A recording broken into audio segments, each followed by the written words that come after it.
Bueno, vamos a hablar de la fisiología del páncreas.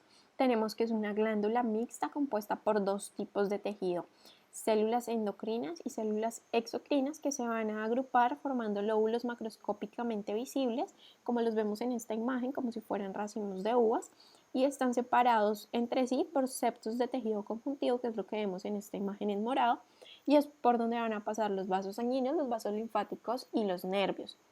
En humanos, aproximadamente el 85% del volumen del páncreas está compuesto por las células exocrinas, un 10 a 15% corresponde a la matriz extracelular y solo el 2% va a ser el páncreas endocrino. Vamos a empezar hablando del páncreas exocrino. Estas células me producen enzimas que me ayudan a la digestión. Entonces, cuando los alimentos ingresan al estómago, las glándulas exocrinas me van a empezar a liberar enzimas dentro de un sistema de conductos, que era lo que les hablaba, que son ramificados y especializados, hasta llegar al conducto pancreático principal. Este conducto me libera las enzimas en el duodeno, donde las enzimas me van a ayudar a la digestión de las grasas, de los carbohidratos y de las proteínas dentro de los alimentos. La secreción de los líquidos y los electrolitos, tenemos que más o menos el páncreas me produce diariamente entre 1500 a 2500 mililitros de un líquido que es incoloro e inodoro con un pH alcalino de 8 a 8.3. Los líquidos y los electrolitos son secretados por las células centroacinares y ductales, que son las que vemos aquí en rojo. Las que vemos en verde son las células acinares, que son las encargadas de la secreción de las enzimas.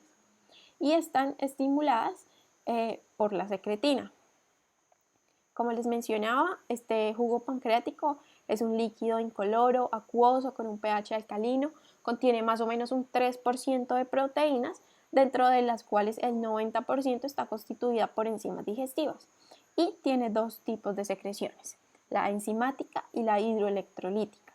La enzimática es la causante de la hidrólisis de las sustancias nutritivas de los alimentos, mientras que la hidroelectrolítica me va a actuar como un vehículo de la enzimática y me proporciona un medio alcalino necesario para la actuación de estas enzimas, porque en el medio pH, pues en el medio ácido del estómago, estas enzimas no pueden actuar, se tienen que convertir decimógenos a su parte activa. Ya lo vamos a ver más adelante. La secreción hidroelectrolítica está a cargo de las células centroacinares y ductales, como les mencionaba anteriormente. Se van a encargar de producir sobre todo agua y bicarbonato, agua en un 98%, y bicarbonato, pero también me van a secretar aniones y cationes. Dentro de los cationes más importantes van a estar el sodio, el potasio, el calcio, el magnesio, y van a estar en concentraciones relativamente constantes similares a las que hay en el plasma. En cuanto a los aniones, son fundamentales, como les habíamos mencionado, el bicarbonato y el cloro. Hay ciertas cosas que ya vamos a ver cómo es la regulación, pero dentro de las células centroacinares van a estar activadas por la acetilcolina y la motilina, mientras que me la inhibe el sistema nervioso simpático, el péptido pancreático, el glucagón y la somatostatina. Con respecto a las células ductales, como les había mencionado, van a estar estimuladas por la secretina y el péptido intestinal vasoactivo. Y la secreción enzimática,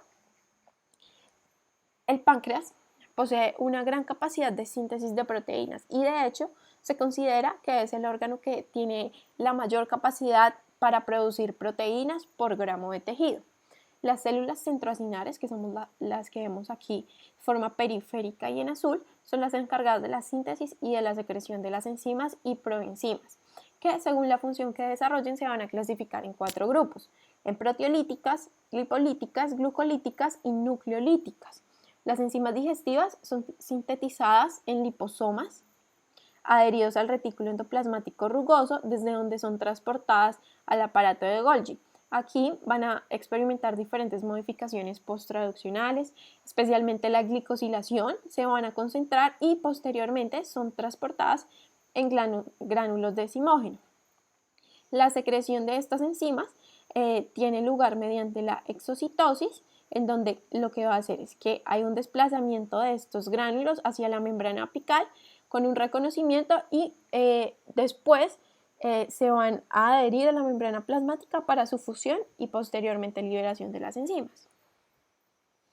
La regulación de la secreción del páncreas está dada por mecanismos neurales y humorales. Tenemos que la acetilcolina es liberada por las terminaciones nerviosas del vago y me va a estimular la secreción de las enzimas digestivas, es decir, me va a estimular las células acinares. Mientras que la secretina y el péptido intestinal vasoactivo me producen una secreción intensa de agua y bicarbonato en las células centroacinares y ductales, pero muy escasa de enzimas. Se considera que además las hormonas que tienen un origen en los islotes de Langerhans me van a regular la función endocrina, es decir, el polipéptido pancreático, la somatostatina, la encefalina y el glucagón me van a inhibir toda esta función exocrina. Y la atropina me va a inhibir a las células acinares. Dentro de las fases de la secreción del páncreas se distinguen dos periodos principalmente, el periodo interdigestivo y el periodo digestivo. Con respecto al primer periodo, tenemos que aquí la secreción pancreática es escasa, es cíclica y está relacionada con las 4 fases interdigestivas de la motilidad gastrointestinal y es máxima en la tercera etapa. La duración y la tasa de secreción durante estas fases no hay nada establecido, incluso va a variar mucho entre personas y en el mismo individuo puede variar porque está controlado por diferentes factores, de los cuales podemos destacar la hora del día, el estado de conciencia, si el paciente se encuentra en un ayuno, cuál es su hábito intestinal, y se considera que este periodo está bajo el control de los mecanismos nerviosos y humorales.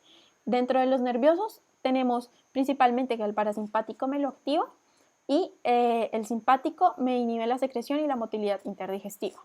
Con respecto a las hormonas, las que tienen mayor papel en esta fase va a ser la motilina y el polipéptido pancreático. Con el periodo digestivo es en donde se va a producir la mayor secreción exocrina del páncreas y está inducida por estímulos hormonales y nerviosos provocados por los alimentos.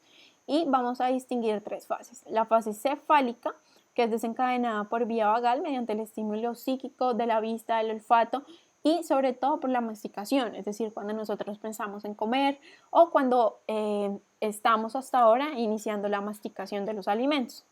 La fase gástrica, que está mediada por un mecanismo colinérgico y es tras la digestión gástrica, es decir, cuando el alimento ya llega al estómago. Además de que la llegada de este bolo alimenticio al estómago me libera gastrina, también me ayuda a la liberación de la secreción pancreática. Y pasamos a la tercera fase, que es la fase intestinal. El ritmo de vaciamiento de los alimentos desde el estómago se modula en esta fase y constituye el periodo en el que se produce el mayor flujo de secreción pancreática porque es cuando vamos a digerir todos los alimentos. Con respecto al páncreas endocrino, su función me envuelve la producción de hormonas y sustancias que se producen en una parte del organismo que circulan en el torrente sanguíneo para influir en otra parte distinta a donde fueron originados. Las 2 hormonas pancreáticas principales son la insulina y el glucagón. Entonces tenemos que la insulina me sirve para bajar el nivel de glucosa en la sangre. Su estructura son simplemente 2 cadenas de polipéptidos, pero su principal función es favorecer el transporte de glucosa y de otros azúcares a través de determinadas membranas celulares. Por el contrario, el glucagón, que su estructura son más o menos 20 aminoácidos que están dispuestos en una cadena recta, lo que me va a hacer es producir una glucogenólisis hepática y liberación de glucosa a la circulación para aumentar la misma. Estas 2 hormonas trabajan juntas para mantener un nivel adecuado de glucosa en sangre, ni que esté muy alta ni que esté muy bajita. En este páncreas vamos a distinguir las células del islote de Langerhans. Entonces, el islote de Langerhans son la unidad histológica del páncreas y consisten en acúmulos de células secretoras de hormonas. Simplemente es eso, que están dentro del páncreas que me producen y me secretan insulina y glucagón dentro de otras hormonas.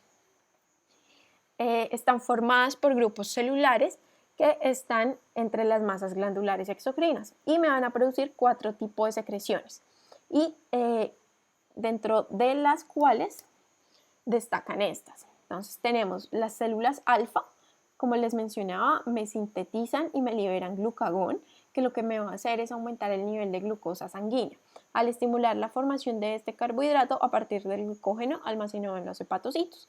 también tiene un leve efecto en el metabolismo de las proteínas y las grasas, porque es inhibido por la hiperglucemia. Las células beta me producen y me liberan insulina, que como les mencionaba es la hormona hipoglucemiante que me regula el nivel de glucosa en la sangre. Las células delta se van a subdividir en dos, en las células D y en las células D1.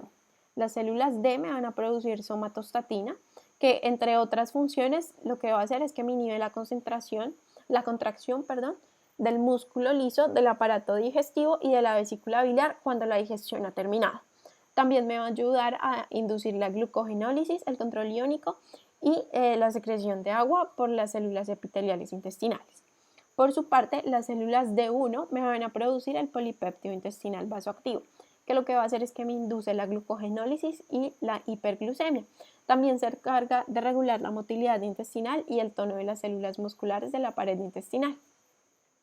Las células épsilon me van a producir grelina, que es la hormona encargada de inducir la sensación de hambre. Me modula la relajación receptiva de las fibras musculares lisas externas del tracto gastrointestinal.